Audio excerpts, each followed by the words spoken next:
આધાર, અલય અને સંકેત એક ભાગીદારી પેઢીના ભાગીદારો છે. બે ભાગીદારો આપેલા છે, તેમની વચ્ચે નફા નુકસાનનું પ્રમાણ 2:1 છે અને તારીખ 31/3/2017 રોજ પેઢીના ચોપડે નીચે પ્રમાણે બાકીઓ છે. નફા નુકસાન ખાતાની ઉધાર બાકી આપેલી છે, અનામત ભંડોળ આપેલા છે, કારીગર નફા ભાગ ભંડોળ આપેલો છે, કારીગર અકસ્માત વળતર ભંડોળ આપેલું છે. આ 4 બાકીઓ આપેલી છે. 4 બાકીઓમાંથી આપણને જે ભાગીદારો છે એ ભાગીદારો વચ્ચે અમુક બાકીઓ વહેંચવાની હોય છે. જ્યારે પણ ભાગીદારી પેઢીનું પુનર્ગઠન થાય અને દેવાનો અને મિલકતોનું પુનઃમૂલ્યાંકન કરવાનું હોય તો જ્યારે જૂની બાકીઓ કોઈ ધરાવતી હોય પેઢી કે જેમાં અનામતની બાકી હોય, કોઈ પણ અનામત હોય, એટલે સામાન્ય અનામત હોય, મૂડી અનામત હોય કે અન્ય કોઈ અનામત ભંડોળ, તો એવી કોઈ અનામત ભંડોળ હોય, સામાન્ય અનામત અથવા તો નફા નુકસાન ખાતાની બાકી હોય, એ બાકીઓ ભાગીદારો વચ્ચે વહેંચાઈ જાય છે. પણ કયા ભાગીદારો વચ્ચે વહેંચાય છે? તો જૂના ભાગીદારો વચ્ચે. અને કયા પ્રમાણમાં વહેંચાય છે? તો જૂના પ્રમાણમાં. બરોબર. તો આની અંદર પણ તમને એવી રીતે માહિતી આપેલી છે કે જેમાં નફા નુકસાન ખાતાની ઉધાર બાકી. હવે નફા નુકસાન ખાતાની ઉધાર બાકી આપેલી છે. નફા નુકસાન ખાતાની ઉધાર બાકી શું હોય? ઉધાર બાકી હોય ખોટ. અને જ્યારે પણ નફા નુકસાન ખાતાની બાકી તમને પાકા સરવૈયામાં આપેલી હોય તો એ પાકા સરવૈયામાં આપેલી નફા નુકસાન ખાતાની બાકી એકત્રિત ખોટ કહેવાશે. શું કહેવાશે? એકત્રિત થયેલ ખોટ. તો આની અંદર તમને એકત્રિત થયેલ ખોટ આપેલી છે. તો એકત્રિત થયેલ ખોટનું શું કરવાનું છે કે ભાગીદારો વચ્ચે એમના જૂના પ્રમાણમાં વહેંચાઈ જશે. કેવી રીતે વહેંચવાની છે એની આપણે આમનો અત્યારે કરશું. બીજું છે અનામત ભંડોળ. તો કોઈ પણ અનામત હોય, એ સામાન્ય અનામત હોય, મૂડી અનામત હોય કે અનામત ભંડોળ હોય, એ ભાગીદારો વચ્ચે એમના જૂના પ્રમાણમાં વહેંચવાની છે. કારીગર નફા ભાગ ભંડોળ. હવે આ શબ્દ આપણે યાદ રાખવાનો છે કે નફા ભાગ ભંડોળ આપેલું છે. શું આપેલું છે? નફા ભાગ ભંડોળ. આ શબ્દ નફાનો ભાગ કહેવાય. હવે નફાનો ભાગ એટલે શું? તો જે ભાગીદારો છે એ ભાગીદારો જે પેઢી ચલાવે છે એ પેઢીમાં જે નફો થયો હશે ને તો એ નફાની અંદર એમના જે કર્મચારીઓ છે, કામદારો છે, એ કામદારોને પણ અમુક નફામાંથી હિસ્સો આપે છે. પેઢી શું કરે છે? એમના કર્મચારીઓને પોતાના નફામાંથી અમુક હિસ્સો આપે છે. એ હિસ્સો કહેવાશે કર્મચારીનો નફા ભાગ ભંડોળ. એટલે કે દર વર્ષે જે નફો થાય છે એ નફામાંથી અમુક રકમ એ કર્મચારીઓ માટે રાખતા હોય છે. તો એ નફો ભાગીદારોનો નથી. એ નફો કેનો છે? કર્મચારીઓનો છે. કેનો છે નફો? તો જ્યારે કર્મચારી નફા ભાગ ભંડોળ આવે ત્યારે કર્મચારી નફા ભાગ ભંડોળ એ ભાગીદારોનો નથી, એ છે કર્મચારીઓ માટેનો. એટલે કર્મચારીઓ માટેનું જે વસ્તુ હોય એ ભાગીદારો વહેંચી શકે નહીં. તો કામદાર નફા ભાગ ભંડોળ એ ભાગીદારો વચ્ચે વહેંચી શકાય નહીં, કારણ કે આ છે ને એ કર્મચારીઓને આપવાનું છે. એટલે પેઢી માટે દેવું કહેવાય. શું કહેવાય? દેવું, કે જે એને ચૂકવવું પડશે. એના સિવાય કર્મચારી નફા ભાગ ભંડોળ છે, એના સિવાય તમને ઘણી વખત પ્રોવિડન્ટ ફંડ આપેલો હોય તો પ્રોવિડન્ટ ફંડ પણ વહેંચાશે નહીં. પ્રોવિડન્ટ ફંડ શું છે? તો પ્રોવિડન્ટ ફંડ પણ જવાબદારી છે અને એ જવાબદારી એ ચૂકવવાની હોય છે. ચૂકવવાની વસ્તુ ક્યારે પણ વહેંચાતી નથી. તો પ્રોવિડન્ટ ફંડ આપેલું હોય કે નફા ભાગ ભંડોળ આપેલું હોય, કારીગર નફા ભાગ ભંડોળ એ વહેંચાતું નથી. એટલે ત્રીજા નંબરનું જે કારીગર નફા ભાગ ભંડોળ છે એ ભાગીદારો વચ્ચે વહેંચાશે નહીં. ચોથા નંબરે આપેલું છે કારીગર અકસ્માત વળતર ભંડોળ. કારીગર અકસ્માત વળતર ભંડોળ શું છે? તો કર્મચારીઓ જે પેઢીની અંદર કામ કરે છે તો એ પેઢીની અંદર કોઈ પણ સંજોગોની અંદર ક્યારેક અકસ્માત થઈ જતો હોય છે અને એ અકસ્માતના કારણે એ કર્મચારીને કંઈ પણ વસ્તુ લાગી જાય અથવા તો દવાની જરૂરિયાત પડે તો એ રકમ એમાંથી ચૂકવવામાં આવતી હોય છે કારીગર અકસ્માત વળતર ભંડોળમાંથી. કે જ્યારે પણ અકસ્માત થાય, બરોબર, તો ઔદ્યોગિક અકસ્માતની પરિસ્થિતિની અંદર જે રકમ ચૂકવવાની છે એ રકમ એ અનામતમાંથી એકઠી કરવામાં આવે છે. તો આ જો અનામત હોય તો એ અનામત શેમાંથી ભેગી કરવામાં આવે છે? તો એ ભાગીદારોના નફામાંથી ભેગી કરવામાં આવે છે. કારીગર અકસ્માત વળતર ભંડોળ છે ને એ શેમાંથી ભેગી કરવામાં આવે છે? ભાગીદારોના નફામાંથી. તો એ ભાગીદારોના નફામાંથી જે ભેગું થાય એ ભાગીદારો વચ્ચે વહેંચાઈ જાય. પણ કારીગર અકસ્માત વળતર ભંડોળમાં એક વસ્તુ ખાસ ખ્યાલ રાખવાની કે જો એની અંદર દાવો હોય, એમ કહેવામાં આવે કે આટલા રૂપિયાનો દાવો છે, તો એ સૌથી પહેલાં એ દાવાને સેટલ કરવામાં આવે છે. એટલે કે એ દાવો માન્ય રાખી અને પછી ભાગીદારો વચ્ચે રકમ વહેંચવામાં આવે. તો આની અંદર તમને 21,000 કારીગર અકસ્માત વળતર ભંડોળના છે. તો એના પછી માહિતી શું છે કે ઉપરોક્ત તારીખ અલય અને સંકેતે તેમના વચ્ચે નફા નુકસાનની ફાળવણીનું પ્રમાણ 1:1 નક્કી કર્યું છે. એટલે કે હવે એ પોતાનું નફા નુકસાનનું પ્રમાણ બદલાવે છે. કારીગર અકસ્માત વળતર ભંડોળની સામે કારીગરનો 6,000 નો દાવો ચૂકવવાનો બાકી છે. જો કારીગર અકસ્માત વળતર ભંડોળ જે 21,000 છે ને એની સામે એની ચૂકવણી કરવાની છે.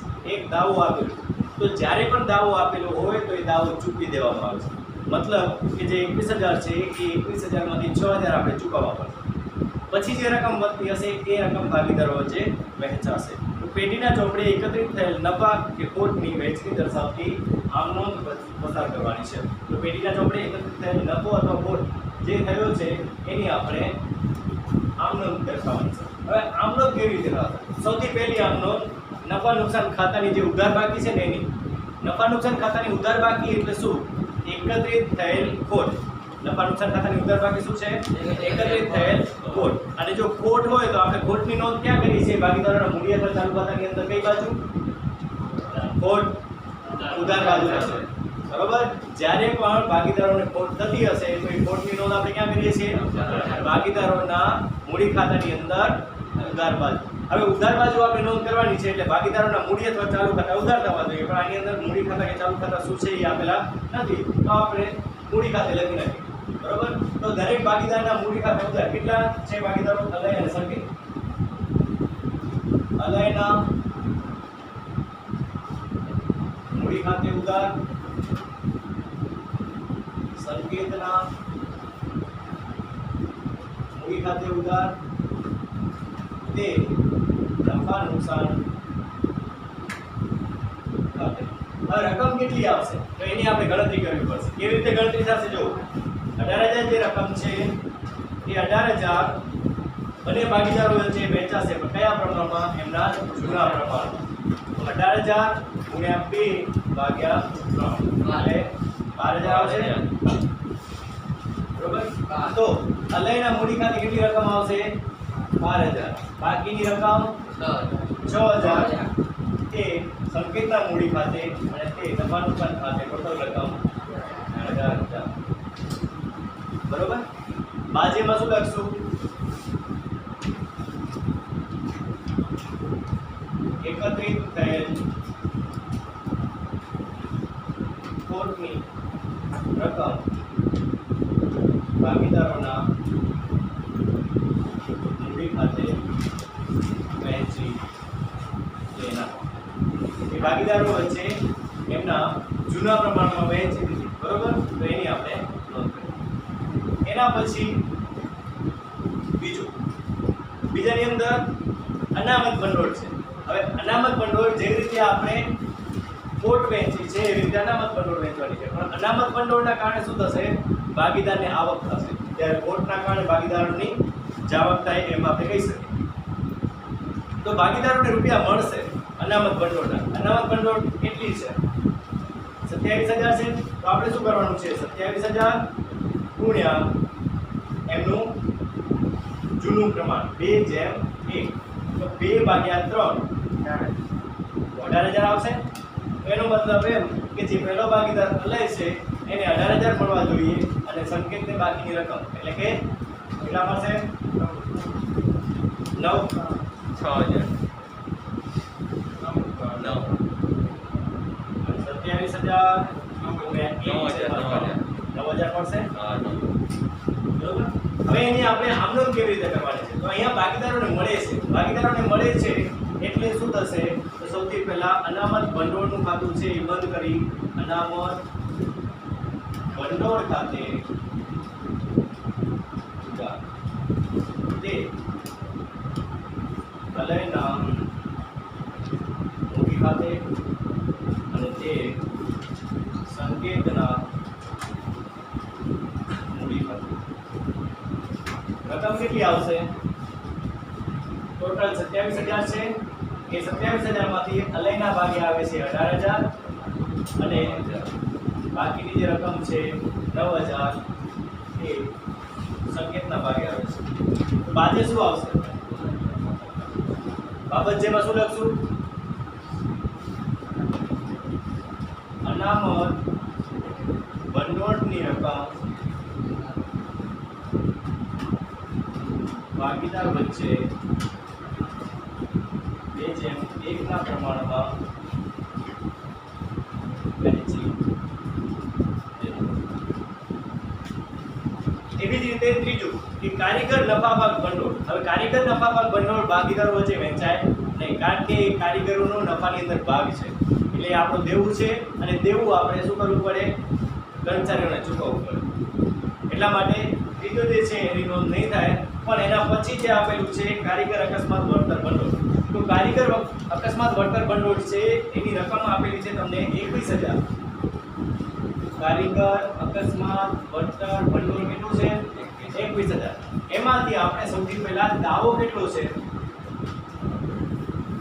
તો એ દાવો બાદ કરવો પડે. બાકી કેટલી રકમ વધી? 15,000. તો 15,000 જે બાકી વધ્યા છે એની આપણે વહેંચણી કરવી. ટોટલ 21,000 ની વહેંચણી થશે નહીં. વહેંચણી કેની થશે? વહેંચણી થશે 15,000 ની, એટલે કે દાવા પછીની રકમની. તો વહેંચણી કેવી રીતે થશે? જેવી રીતે આપણે અનામત ભંડોળની વહેંચણી કરી છે એવી જ રીતે આપણે કારીગર અકસ્માત વળતર ભંડોળની વહેંચણી કરવાની છે. તો આમનો શું આવશે? કારીગર અકસ્માત વળતર ભંડોળ ખાતે ઉધાર કારીગર અકસ્માત વળતર ભંડોળ ખાતે ઉધાર અલયના મૂડી ખાતે તે સંકેતના મૂડી ખાતે. રકમ કેટલી આવશે? તો રકમની ગણતરી 15,000 ગુણ્યા 2/3. પહેલા ભાગીદારને મળશે 10,000, જ્યારે બીજા ભાગીદારને બાકીની રકમ 5,000. તો આપણે વહેંચણી કરી દઈએ.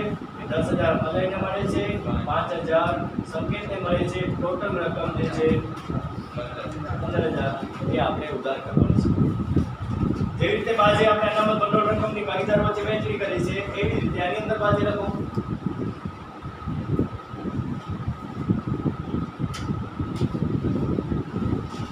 કારીગર અકસ્માત વળતર ભંડોળ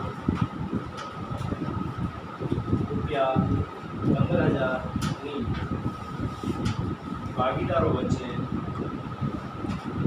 2:1 ના પ્રમાણમાં વહેંચણી કરી. આવી રીતે આપણે આમ નોંધ કરીશું. આ જે દાખલો છે એની અંદર માત્ર આ આમ નોંધ જ કરવાની હતી, બીજું કાંઈ કરવાનું નથી. એના પછીનો જે દાખલો છે 13મો, એ 13મા દાખલાની અંદર બધી જ આમ નોંધો છે, બરોબર? એટલે કે જે પુનઃમૂલ્યાંકન ખાતું આપણે આગળ બનાવતા હતા એ પુનઃમૂલ્યાંકન ખાતું બનાવવાનું છે. તો પુનઃમૂલ્યાંકન ખાતું પુનઃમૂલ્યાંકન ખાતાને લગતી આમ નોંધો અને વધારાની જે ભાગીદારો વચ્ચે વહેંચણી થાય છે એ વહેંચણીની પણ આમ નોંધ એની અંદર આપે છે. તો હવે આની અંદર માત્ર કેવી રીતે વહેંચણી કરવાની છે એ જ આપણે 12મા દાખલાની અંદર જોવાનું.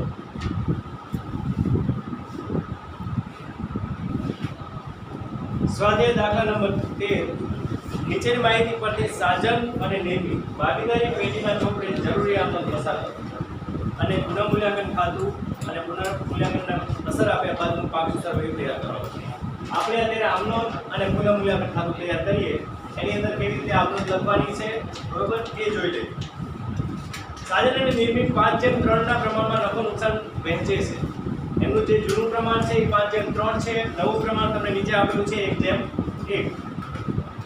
સાજન અને નિર્મિતના પાકા સરવૈયાની અંદર મૂડી દેવા બાજુ તમને સામાન્ય અનામત ખાતું અને નફા નુકસાન ખાતું આપેલું છે. જ્યારે પણ પાકા સરવૈયાની અંદર સામાન્ય અનામત હોય, નફા નુકસાન ખાતું હોય, મૂડી અનામત હોય, કારીગર અકસ્માત વળતર ભંડોળ હોય તો એ ભાગીદારો વચ્ચે વહેંચાય છે.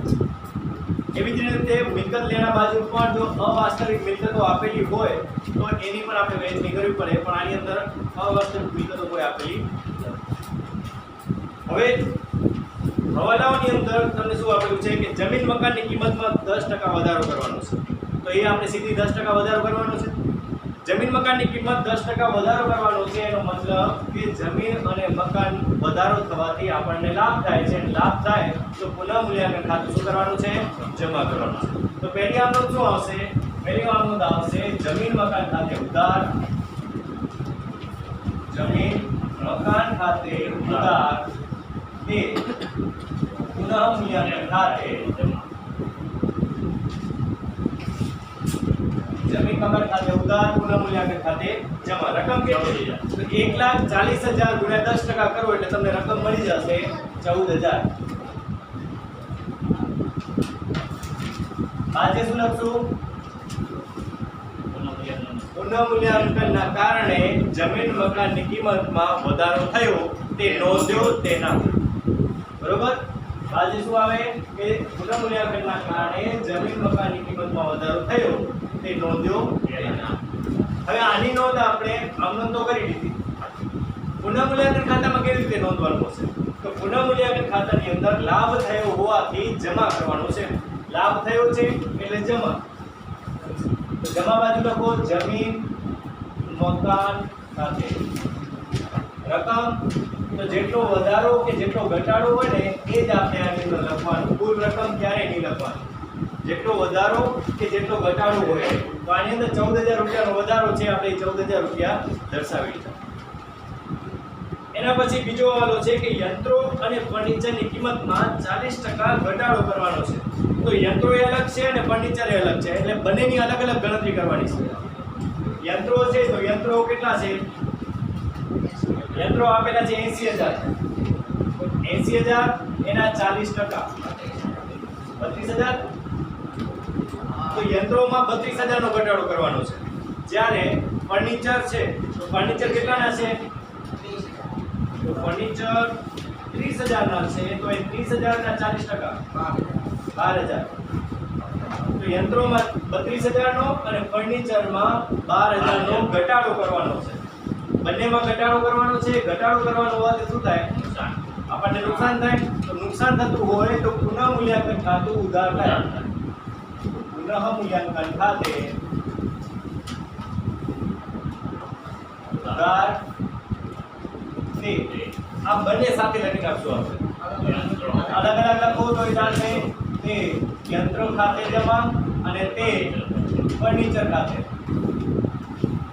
જો બંને અલગ અલગ લખવા માંગો તો અલગ અલગ લખી શકો કે પુનઃ મૂલ્યાંકન ખાતે ઉધાર 32,000. બરોબર? અહીંયા 32,000 લખી અને યંત્ર ખાતે 32,000 લખો. ફરી પાછું પુનઃ મૂલ્યાંકન ખાતે ઉધાર 12,000 અને ફર્નિચર ખાતે 12,000. આવી રીતે અલગ અલગ નોંધ કરી શકો. પણ આપણે શું કરીએ છીએ? આપણે બંને એક સાથે કરી દઈએ. એટલે યંત્ર 32,000 ના અને 12,000 44,000 પુનઃ મૂલ્યાંકન. હવે આપણે નુકસાન થાય છે. નુકસાન થાય છે એટલે પુનઃ મૂલ્યાંકન ખાતામાં કઈ બાજુ લખશું આપણે? ઉધાર બાજુ. તો ઉધાર બાજુ બંને અલગ અલગ લખવાના. યંત્ર ખાતે 32,000 અને ફર્નિચર ખાતે 12,000.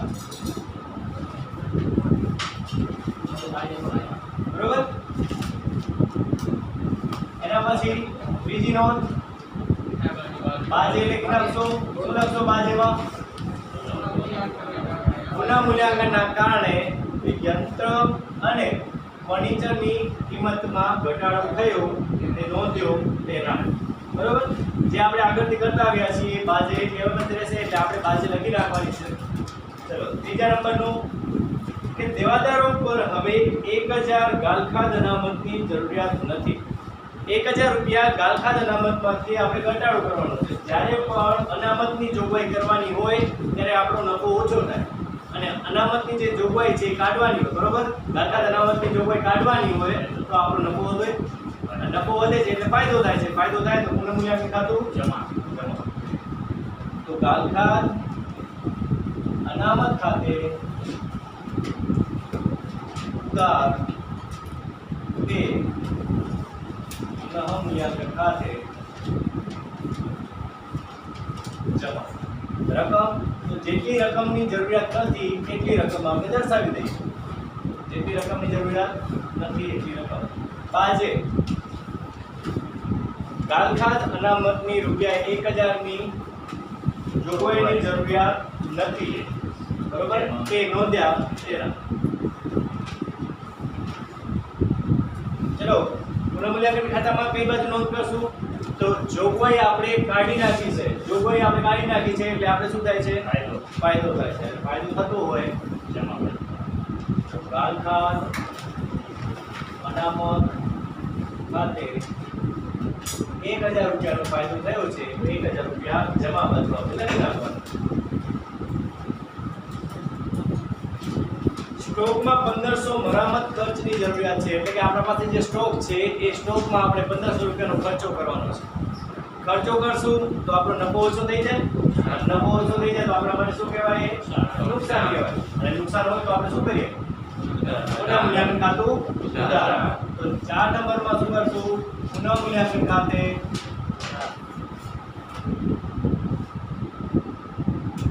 ઉધાર ને સ્ટોક ખાતે. સ્ટોકની અંદર 1500 નો ખર્ચો છે એટલે સ્ટોક ખાતે 1500 આજે સ્ટોકની અંદર ₹1500 મરામત ખર્ચની જરૂરિયાત નોંધ કરી તેના. બરોબર.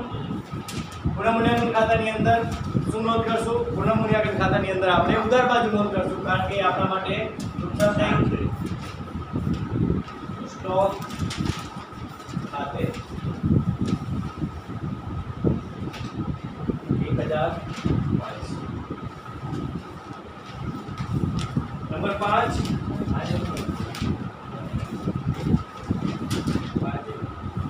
સ્ટોકમાં 1500 મરામત ખર્ચની જરૂરિયાત છે તે નોંધી દેવા. કુલ લેણદારોમાંથી હવે 1500 ચૂકવવા પડશે નહીં. હવે લેણદારો છે આપણા ઉપર રૂપિયા માંગવા વાળા છે. હવે આપણે એને રૂપિયા ચૂકવવાના નથી. રૂપિયા ન ચૂકવવાના હોય તો આપણા માટે ફાયદો કહેવાય. ફાયદો હોય તો પુનઃમૂલ્યાંકન ખાતું જમા થઈ જાય. તો લેણદાર ખાતે ઉધાર તે પુનઃમૂલ્યાંકન ખાતે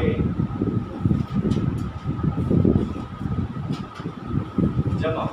રકમ 1500 રૂપિયા ચૂકવવાના નથી એટલે 1500 રૂપિયાની નોંધ કરી દો. આજે શું લખશો? લેણદારોની રકમ હવે ચૂકવવાની નથી જેની નોંધ કરી તેના. લેણદારો માટે ફાયદો છે. ફાયદો આપણા માટે પુનઃમૂલ્યાંકન ખાતામાં જમા બાજુ. જમા બાજુ લખો લેણદાર ખાતે અને રકમના ખાતામાં આપણે કેટલા લખવાના છે? 1500.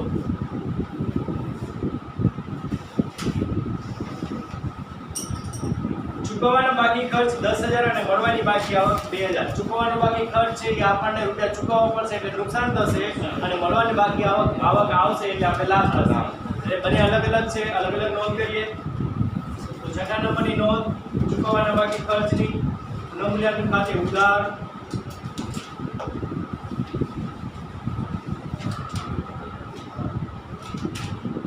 તે ચૂકવવાના બાકી ખર્ચ ખાતે જમા. રકમ આવશે 10000.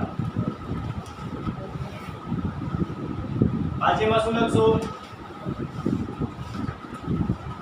ચૂકવવાના બાકી ખર્ચની નોંધ કરી તેના. જ્યારે મળવાની બાકી આવક આપણા માટે લાભ છે એટલે પુનઃમૂલ્યાંકન ખાતું શું થશે?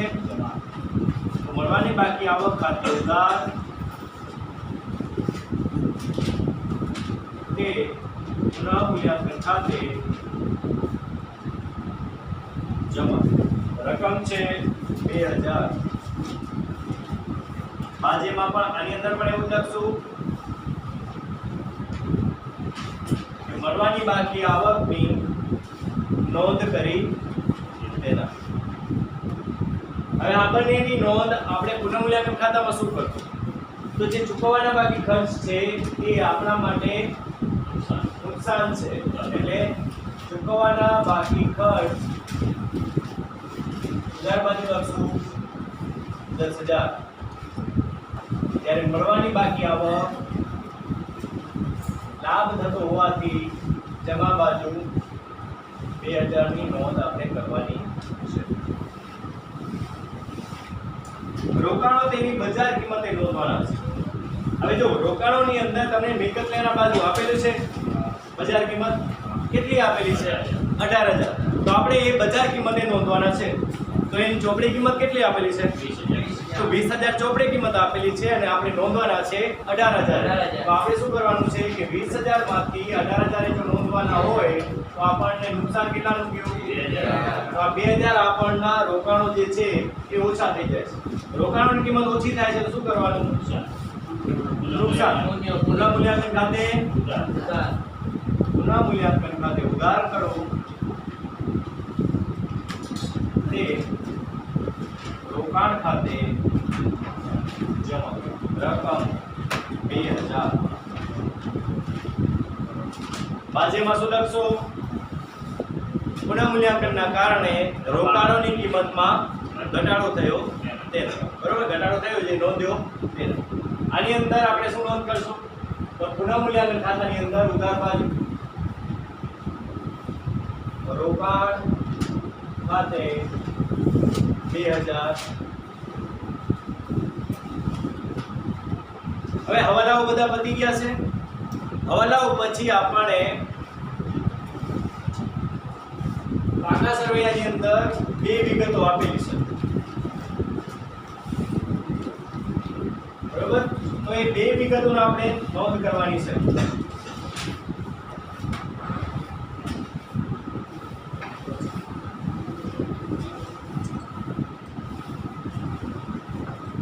સૌથી પહેલા સામાન્ય અનામત. હવે સામાન્ય અનામત કેટલું આપેલું છે? 80,000. તો એ જે 80,000 આપેલું છે એ 80,000 ને આપણે એના જૂના પ્રમાણમાં આપવાનું છે. જૂનું પ્રમાણ કેટલું છે? જૂનું પ્રમાણ છે 5/3 એટલે 5/8. એટલે સાજનને કેટલા મળશે? 50,000. જ્યારે નિર્મીને તો 80,000 ગુણ્યા 3/8 એટલે નિર્મીને મળશે 30,000. તો એને 50,000 અને 30,000 ભાગીદારોને મળે છે સામાન્ય અનામતની રકમ. જો ભાગીદારને મળતી હોય તો એના મૂડી અથવા ચાલુ ખાતે જમા કરવાની. તો આ પાકા સરવૈયાની અંદર માત્ર મૂડી ખાતા આપેલા છે, ચાલુ ખાતા આપેલા નથી. અને ચાલુ ખાતા ન આપેલા હોય તો આપણે મૂડી ખાતે દર્શાવવાના. તો સામાન્ય અનામત ખાતે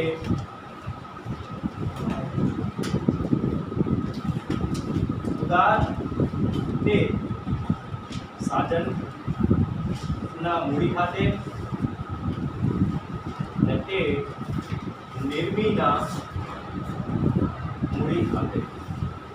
સાજન અને નિર્મીને કેટલી રકમ મળે છે? તો 50,000 સાજનને મળે છે અને 30,000 ગણતરી મુજબ નિર્મીને મળે છે. એટલે ટોટલ 80,000 ની જે રકમ છે એ સામાન્ય અનામતની વહેંચાઈ ગઈ. બાજુમાં શું લખશું? કે સામાન્ય અનામતની રકમ જૂના ભાગીદારો વચ્ચે 5/3 ના પ્રમાણમાં વહેંચી તેના. હવે આની અંદર પુનઃમૂલ્યાંકન ખાતું ક્યાંય આવતું નથી. પુનઃમૂલ્યાંકન ખાતું આવતું નથી એટલે પુનઃમૂલ્યાંકન ખાતામાં આપણે નોંધ કરવાની નહીં. એના પછી નફા નુકસાન ખાતું. નફા નુકસાન ખાતાની બાકી જો મૂડી દેવા બાજુ આપેલી હોય તો એ કહેવાશે એકત્રિત થયેલ નફો. શું કહેવાશે? તો સામાન્ય અનામત અને નફા નુકસાન ખાતાની બાકી બને એક બાજુ હોય તો એકત્રિત થયેલ નફો કહેવાશે. તો એકત્રિત થયેલ નફો પણ આની જેમ જ વહેંચાશે. તો એ નફા નુકસાન ખાતે ઉધાર તે સાજનના મૂડી ખાતે અને તે નિર્મીના મૂડી ખાતે વહેંચણી કેવી રીતે થશે? તો 48,000 છે. સાજનને કેટલા મળશે? તો 48,000 ગુણ્યા 5 ભાગ્યા 30,000 સાજનને મળશે. જ્યારે નિર્મીને કેટલા મળશે? 48,000 ગુણ્યા 3 ભાગ્યા 8 18,000 નિર્મીને મળશે. તો સાજનના ખાતામાં લખો 30,000, નિર્મીના ખાતામાં 18,000. ટોટલ રકમ નફા નુકસાન ખાતે 48,000 ની નોંધ આપણે કરવાની છે. બાજુમાં શું લખશું? એકત્રિત થયેલ નફાની 5/3 ના પ્રમાણમાં જૂના ભાગીદારો વચ્ચે વહેંચણી કરી તેના. બરોબર, બધી વહેંચણી થઈ ગઈ છે. હવે બીજી કોઈ વિગત બાકી રહેતી નથી. એટલે પહેલું કામ શું કરવાનું? પુનઃમૂલ્યાંકન ખાતાને બંધ કરવાનું. તો કઈ બાજુનો સરવાળો વધારે આવે છે એ જોવાનું. પહેલા ઉધાર બાજુનો ચલો ઉધાર બાજુનો સરવાળો કેટલો આવે છે? 57,500 કેટલો? 57,500 57,500. તો આ 57,500 બીજી બાજુમાંથી માઈનસ કરો. 57,500 બીજી બાજુમાંથી માઈનસ કરો.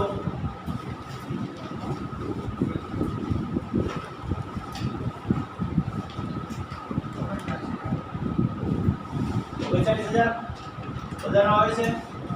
તો એ કહેવાશે પુનઃમૂલ્યાંકન ખાતાની ખોટ, કારણ કે ઉધાર બાજુનો સરવાળો વધારે હોય તો એ ખોટ કહેવાય. અને ખોટની વહેંચણી તો આપણે મૂડી ખાતા આપેલા છે એટલે ભાગીદારોના મૂડી ખાતે સાજન અને ગીર. કેવી રીતે વહેંચણી થશે એની? તો 39,000 તો સાજનને મળશે ગુણ્યા 5/8 24,375 અને નિર્મીને મળશે 39,000 ગુણ્યા 3/8 14,625. તો એ આપણે બંનેના ખાતામાં લખી નાખવાનું કે 24,375 અને 14,625 આ બંનેનો ટોટલ એ 39,000. હવે જે આપણે પુનઃમૂલ્યાંકન ખાતાની અંદર જમા બાજુ લખ્યું છે ખોટ, એની પણ આપણે આમ નોંધ કરવી પડે. તો આમ નોંધ શું થશે?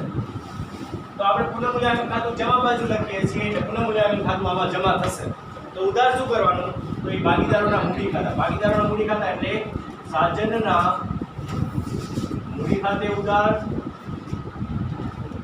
નિર્મીના મૂડી ખાતે ઉધાર, તે પુનઃમૂલ્યાંકન ખાતે જમા. રકમ 24,375 14,625 અને ટોટલ રકમ 39,000. બાજેમાં શું લખશો? બાજેમાં લખાશે કે પુનઃમૂલ્યાંકનના કારણે ખોટ આવી. બરોબર? પુનઃમૂલ્યાંકનના કારણે ખોટ ઉપજી તે ભાગીદારો વચ્ચે વહેંચી દેતા. એ ભાગીદારો વચ્ચે વહેંચી દેતા.